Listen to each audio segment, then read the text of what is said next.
it appears to be the case that there is something very clear going on here with the way we operate and feel on a regular basis and how that affects the collective consciousness.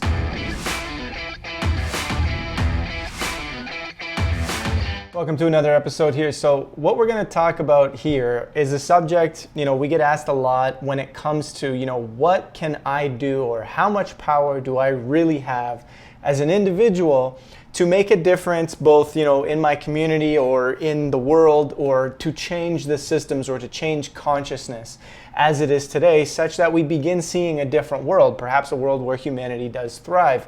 Now, this question comes up a lot because there's a lot of different things that people feel when they look at the world and they look at their actions and they say, I don't understand how I'm supposed to make a difference in, say, tearing down corruption or tearing down some of the bad decisions, if we feel that they're bad, that are made on a regular basis. Now, the way that we typically relate to this topic within society today is through the idea of voting, right? So we go out and our part is to vote for a particular politician or candidate that we feel will best represent us and best create the world that we want, and thus we go out there and do that. And a lot of people feel that by going and doing that, they're making their difference. They're taking their small individual part and they're unifying with a bunch of other people to create a difference. The challenge with that is and you probably know this by looking at elections over the many years.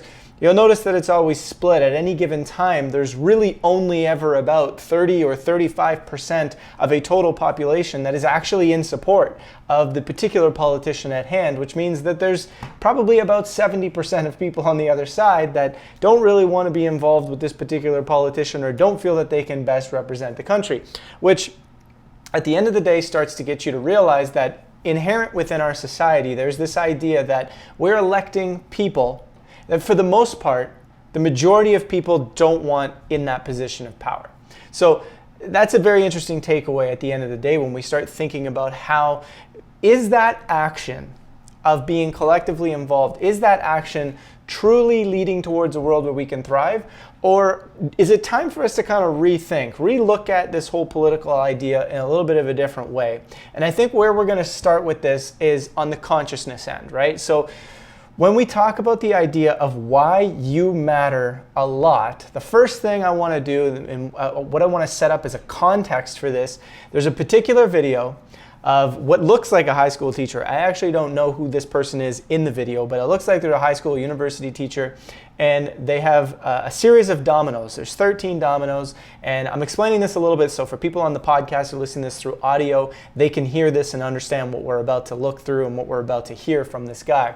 But he essentially has a series of dominoes starting from a very tiny domino all the way up to a domino that's over a meter tall and over 100 pounds. So he's going to show how the tiniest little domino creates a chain reaction that knocks over this large, very large, heavy domino. So let's start by watching this video, and then we're going to talk about how this stuff relates to what I'm going to talk about in just a second. Everybody knows about playing with dominoes, but what you may not know is that a domino can knock over another domino which is about 1.5 times larger. So what I have here is a chain of dominoes. Each one is 1.5 times larger than the previous one. And the smallest domino is about 5 millimeters high and 1 millimeter thick. And I will carefully place it.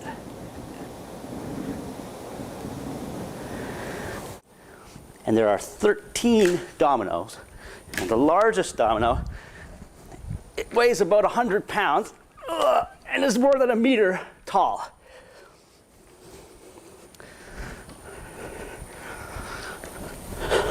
Ready?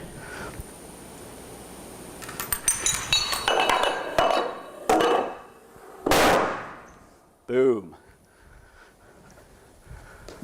That was 13 dominoes. If I had 29 dominoes, the last domino would be as tall as the Empire State Building.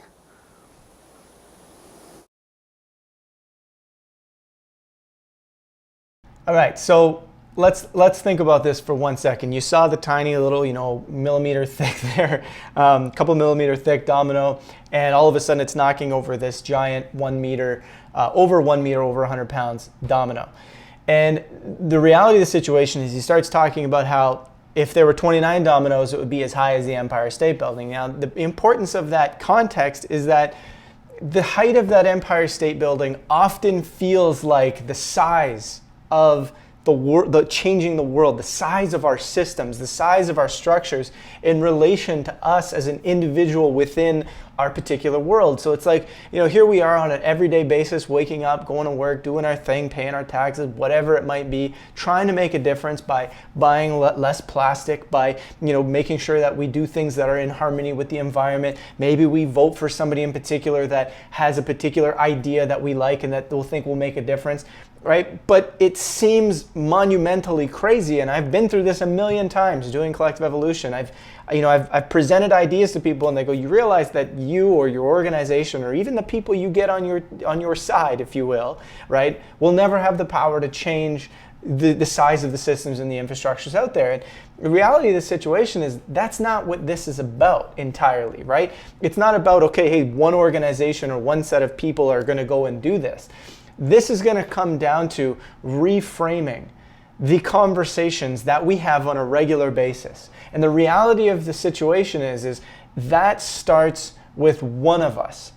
When one of us changes the way we think and feel, and others do, and more and more and more, you understand this. You know this. You've probably heard this concept a little bit. Now, the first part of how I'm going to go through this concept a little bit is the Maharishi University, when they did their studies on how a group of meditators in one particular area in the United States reduced crime in the entire U.S. by about 21.2% over 4 years. Now, of course, if we're getting super scientific with this, you can't say for certain that these people caused the reduction in crime rate. However, the study was very rigorous.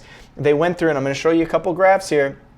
This is the data that was pulled up, and they went through a lot of statistical analysis of looking at the time before these people started doing the meditations, as they added more people, as they did it over time. Even when you start looking at the dates here, you start moving into the period of time in the United States where they went through the recession in 2008 and 2009 that had a lot of people jobless. There was over, I think it was $4 or $6 trillion of assets that was systematically stripped out of the people's hands. Obviously, we're talking about a lot of stress, a lot of despair, a lot of people feeling like, oh my gosh, my whole life is sort of crumbling down, and people start to become desperate, right? They go, and this is a time where they will typically go and rob stores. They will, jump people. They will do what they need to do to protect themselves, protect their family. That's how people think. That's how people operate.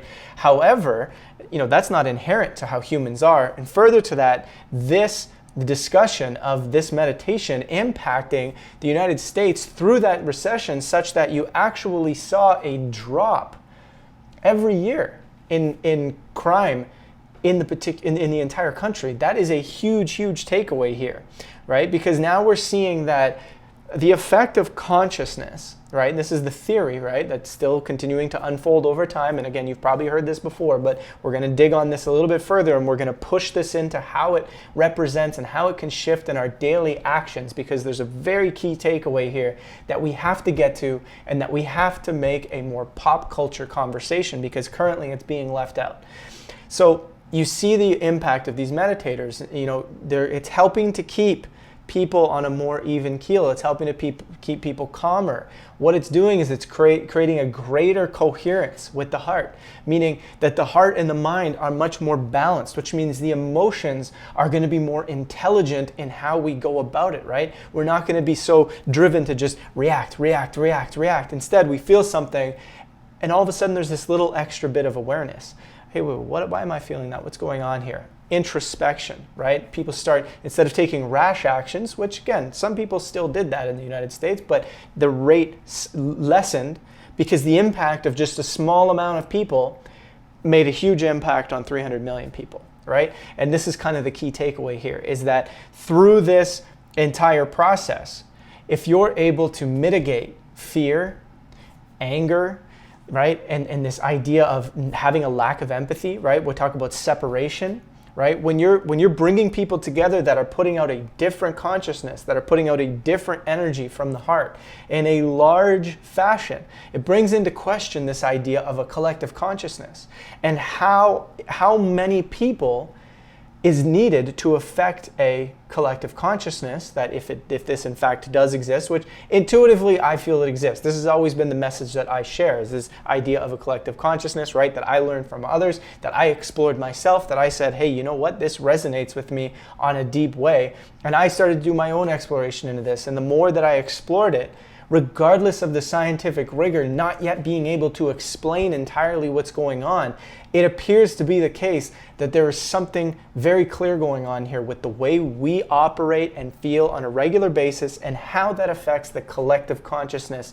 And so how it's ultimately how an individual is impacting a collective in a much bigger way than we realize. And there are multiple, you could say, collectives. You have a collective over, say, the United States, right? So the way those people might operate, Canada might have, you start looking at areas, right, that have different collective consciousness, but also all of them add to a greater or larger collective consciousness, and it keeps getting larger and larger until you could say that there's a planetary collective consciousness, which is probably part of a galactic collective consciousness, and so forth. Again, not necessarily scientifically founded, but a theory and an idea that when you start looking at the connection between quantum reality and the idea of this explanation of consciousness, this idea that we can explore through quantum physics, the interconnectedness that exists between all of us. The fact that when we're in this reality, there's really not a big difference between our energy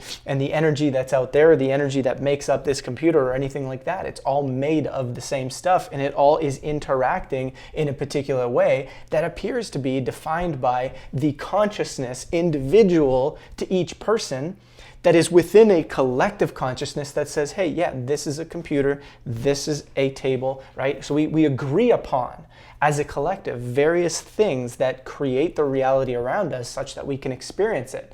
We have the ability to thrive here. We have the ability to take down these limiting structures and do something incredible.